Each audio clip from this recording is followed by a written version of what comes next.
The 115th edition of the Roy's Boys podcast starts right now. Carolina basketball family is the strongest there's ever been, there ever will be. Nate Humphrey hands Gingrich the ball. Pushes into Hubert Davis. 8 seconds. Davis trying to get free. Over to Fox. Fox, baseline. Up for the shot. Good! Off the glass! Oklahoma calls timeout, but the game is over! The game is over! Carolina has upset number 1 Oklahoma! And ready on his second attempt. That one is no good! They battle for it. Loose ball. Recovered Marvin. He scores! With 20 seconds left to play, goes back to Michael Jordan. Jumper from out on the left. Good! 63-62, 13, 12, 11. Georgetown with one timeout. Fred Brown looking. Oh, way to Worthy. Worthy 5. The Tar Heels are going to win the national championship. Carolina with foul. He takes the timeout. They're out of timeout. Technical foul. Technical foul. Brown gets it into Williams. Here comes Williams front court. Williams on the drive. Gets it back out to Head. Long outside shot. Short rebounded. May. It's over. Carolina has won the national championship. And how about them Tar Heels? They are the national champions.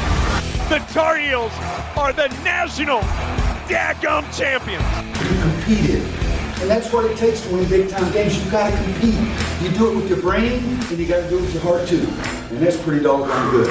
From QCBroadcasting.com, this is the Roy's Boys podcast with your host, Josh Marlowe. Hey everybody, welcome into another edition of the Roy's Boys podcast. We are powered by Carolina Electrical Services. Today we will look back at the heartbreaking loss suffered last night in the Smith Center to Virginia and look ahead to tomorrow's road matchup with Notre Dame. Take some time to welcome in my co-host, as always, Anthony Pagnotta. Buddy, in a season that's been full of heartbreak, disappointment, they added another one to that list last night. You love the effort, you applaud the effort, but this team simply showed again why their record is what they is. They don't know how to win games. They couldn't execute in the final minute. And also, I think everybody and their mother knew Virginia was going to hit a shot to win the game, and that's what happened. I don't think we even have to record these podcasts anymore. We could literally just take other editions of the podcast and voice over the name of the team each time, because it seems like it's the same story that's getting played out over and over again. We knew when they were bringing the ball up that they were going to find a way to make a shot, and it happened. It's just been one of those types of years. And, you know, I'm assuming that he's probably getting butchered for it again on social media again today. Andrew Platek at the end of the game, after they hit the shot, just laughing. And people will be like, well, why is he laughing? Because it's unbelievable. The luck that this team has. Literally every time it looks like they're going to get a big win to maybe help things, you know, go in the right direction a little bit. Give some hope. It doesn't fall their way. And that's just been the type of season it is. I think at this point you just got to deal with it and realize that that's what's happening to this team. And you know, it stinks. I mean, there's a lot of positives that you can take out of it. And we've talked about it so much. Christian Keeling just continues to play great. But this is a guy that's been phenomenal in the last 5 games. This team's 0-5 in the last 5 games. So every time that you want to come on here and get excited and talk about something that this team's doing well, Garrison Brooks actually played the best he's played since Cole Anthony returned to the starting lineup last night. There's always something that happens to where it's going to overshadow all the good that this team does. They just cannot find ways to pull out games, and it happened again last night. And I mean, you can blame it on whatever, missed free throws, the fact that, you know, Leaky fell for the pump fake. But the fact of the matter is, after a while, you just look at it and say, this team simply has no luck. Well, you call it no luck. They don't know how to win. And I think that's respectable. You lost as much as you've lost from a year ago. You put so many new faces in big-time roles. You factor in all the injuries that have factored into this season, and their record is probably accurate for where they are. Because how many teams in college basketball could survive what Carolina's gone through? You can maybe count on one hand how many teams can do it. It's just it's not feasible. And it sucks. And you mentioned Andrew Platek. You got to think, in the last week you've had a player after the loss to Duke and Armando Bacot, quote, scared as hell we were going to blow the game. And a week later, you have a shot of a player on the bench laughing because that's where you're at. Shows you where this team's mindset is at. They are mentally broken. Because as much has gone wrong, they're just now expect it to happen. They are so reminiscent of the San Diego Chargers for the last 5-6 years, from a team that like every week found a new way to lose a game. Carolina, they're inventing new ways every week how to lose. I couldn't imagine being an NC State fan because this is a normal year for them. And you're 10-15, and they played a quality game last night. They shot 50% against Virginia. Not many teams in this conference are going to shoot 50%. Not Duke, not Louisville, not Florida State. They ain't going to do it. They out-rebounded Virginia, which wasn't a surprise, but Virginia handled them on the boards the first matchup in Charlottesville. Carolina did just about everything they had to do to give themselves a chance.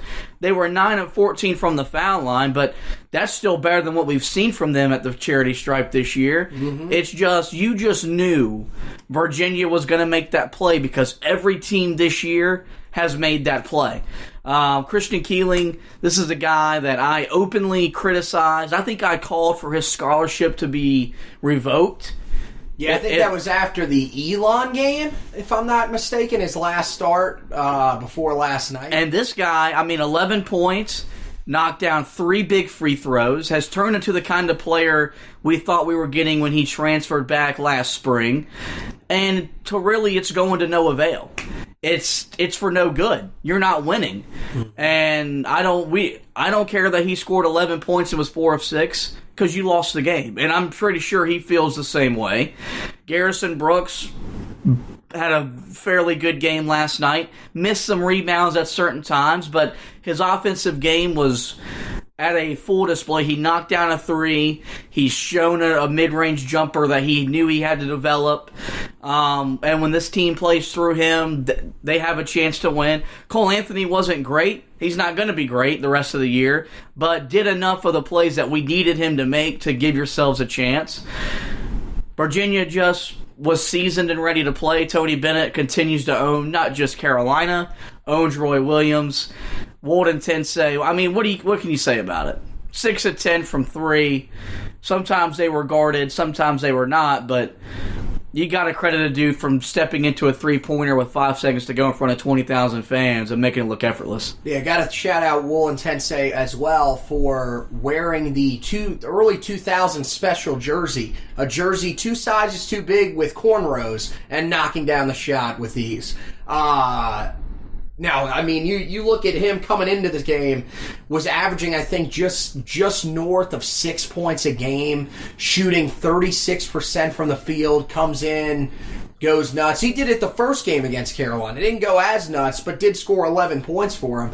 It's just one of those guys that you'll look back on and say he didn't really do it to anybody else, but he found a way to do it against Carolina. And, you just pointing out the guys that played well. Cole Anthony had a solid game, cracked open his forehead on a foul call on himself. Unbelievable. Still can't believe that. Came back into the game, though. Armando Bacot, how about his performance? 16 rebounds, the most by a single player this year for the Tar Heels in a game. That was actually half of the Tar Heels' total rebounds in the game. They had 32. Out-rebounded Virginia 32-26. So that should show you how good Carolina shot in this game as well. Shot 50% from the field. But again, it's just you're doing everything right. But you look at the free throw line, 9 of 14 isn't bad, but you think two of those go. You end up at least going to overtime. 3 of them go, game would have been over. Well, I mean, I made the comparison. Brooks missed a pair of free throws on a same possession. Fran Fraschilla coined a phrase that I have adopted, and I love it. You miss 2 foul shots, it's a silent turnover. That's in a normal possession game. Against Virginia, it's almost a double turnover or a 4-point swing, however you want to look at it, because the possessions are going to be lessened because of the way they play.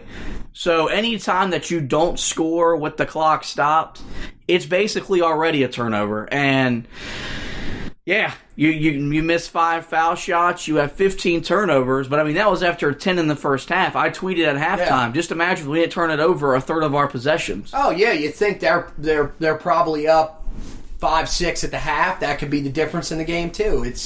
This is what we have to do every game. We always have to find a way to go back and look and see what we could have done. Because honestly, if you would have told me that those were the statistics in the game, I would have taken it because I would have told you maybe they find a way to win. Yeah, I mean you're asking a guy in Wolin Tensei who we hadn't heard before earlier this year and haven't heard his name since that game to beat you, and the dude comes out and wins. I mean, you took away the guys that you were supposed to for the most part. Diakite hit a couple of key shots late, which you would expect because he's a good overall player. But at the same time, you didn't let him kill you. You didn't let Braxton Key kill you. Kihei Clark was good, not great. You did what you had to do, but it just shows that no matter what you do this year, it's just not going your way. You cannot find a way to make the plays when you need to. Your opponents always do. And for Virginia, maybe that's because they're a little more desperate than Carolina. They knew coming into yesterday, look, they've got to win that game because, that's Carolina at this point. You can say, oh, well, they're Carolina. If you lose to Carolina, it's a bad loss. It's a bad loss. That's where you're at. Virginia had to avoid that because they were they're in the tournament, but they're not solidly in like they probably thought they would still be even with all that they lost. So they needed to win that game. And at this point, I think you look at the rest of the schedule, that's kind of where everybody's at. I mean, you got a game coming up against Notre Dame. What happened? They just got killed by Duke. They want to stay on the bubble. You know they're going to come out motivated to come and show Carolina that they're still, in the hunt for the NCAA tournament, that they're not going to get beat by a team that's struggling as bad as Carolina is. And it'll just continue going forward when they got to play teams like Louisville, who's now hitting their struggles. Teams are going to look at that as a chance to gain their footing, and that's something that we're just not used to at Carolina. Yeah, no, this is complete new territory, especially for us as fans. We weren't living the 8-20 year under Matt Doherty. It's shell shocking. I've made the comment. I tweeted it last night. I've never been more out of love with basketball with Carolina involved ever in my life. This is worse than losing to Kansas in 2008. This has honestly gotten worse when we lost the title game in 2016 because we still got at least, 8 more regular season games to play, and then the NCAA or then the ACC tournament. It's not over. When you lost in the NCAA tournament, it ended. So it stung, but okay, you knew you'd come back and you have a chance to go again next year. Right now, we don't get that sense of feeling. Right now, we're in a mode of let's just get the year over with, get healthy, bring in the 4 McDonald's All-Americans, and we'll be back to normal. Right. We just gotta wait another month and a half where we can start realistically talking about next year and it being justified. Got to give Virginia a lot of credit because The crowd was very good last night. I was worried that maybe the crowd would be sleepy. 8 o'clock tip, you're playing Virginia, you're 10-14. I thought the crowd gave the team a lift when they sensed the moment that they needed to be a factor. I felt like they did a good enough job to factor in the game. Virginia just veteran enough to make enough plays because they're fighting for their tournament lives. They're not solidly in the field of 68